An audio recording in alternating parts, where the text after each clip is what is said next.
Hello there guys and girls, good day to each every one of you. Binangon and Rizal.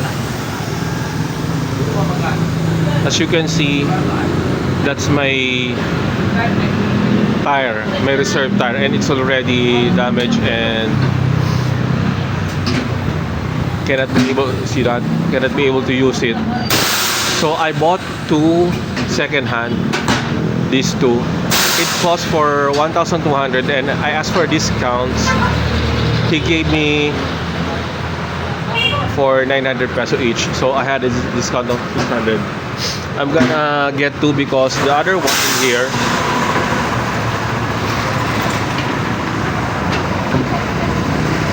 this one, anytime will explode because there's a crack and it's already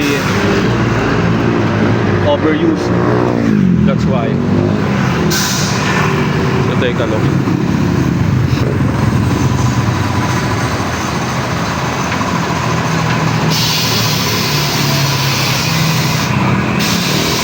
I'm supposed to do this one of this day, but I'm really afraid and worried I might have a trouble when I'm driving, so I decided to fix this now.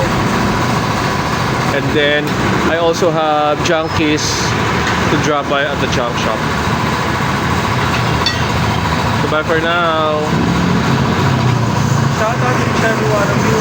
My brother Vigo Pepper, Don Ellen Sareto. Each every one of you, bye.